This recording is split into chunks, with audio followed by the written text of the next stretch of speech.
নিগমের কনসার্টে ঘটল অবিশ্বাস্য এক ঘটনা।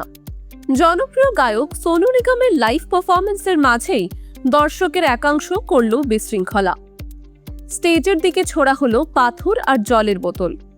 পুরো ঘটনার একটি ভিডিও ইতিমধ্যেই ভাইরাল হয়েছে সোশ্যাল মিডিয়ায়। একটি নিউজ রিপোর্ট অনুযায়ী এই কনসার্ট চলাকালীন কিছু দর্শক আচমকা পাথর ছুঁড়তে শুরু করেন। তবে এমন অপ্রত্যাশিত পরিস্থিতির মধ্যেও সোনু নিগম নিজের ধৈর্য ধরে রেখেছিলেন। উত্তেজিত না হয়ে তিনি শান্ত স্বরে দর্শকদের অনুরোধ করেন পরিস্থিতি নিয়ন্ত্রণে আনতে। মাইক্রোফোন হাতে নিয়ে তিনি বলেন, আমি এখানে আপনাদের জন্য এসেছি, যাতে আমরা সবাই একটা ভালো সময় কাটাতে পারি। আনন্দ করুন, কিন্তু দয়া করে এভাবে বিশৃঙ্খলা সৃষ্টি করবেন না। এই ঘটনায় সোনু নিগমের টিমের কয়েকজন সদস্য আহত হয়েছেন বলেও জানা গেছে।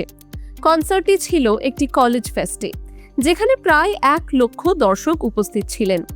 পরে কয়েকজন শিক্ষার্থী বলেন, এমন একজন কিংবদন্তি শিল্পীকে এই ধরনের পরিস্থিতির মুখোমুখি হতে হবে, এটা খুবই লজ্জাজনক।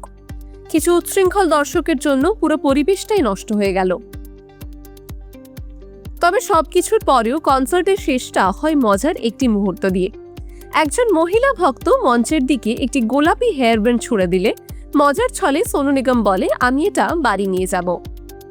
জনপ্রিয় তারকাদের মাঝে মধ্যে এরকম পরিস্থিতির সম্মুখীন হতে হয়, তবে সোনু নিগম যেভাবে ধৈর্য ধরেই পরিস্থিতি সামলেছেন তা সত্যিই প্রশংসনীয়। টাইমস নাও খবর।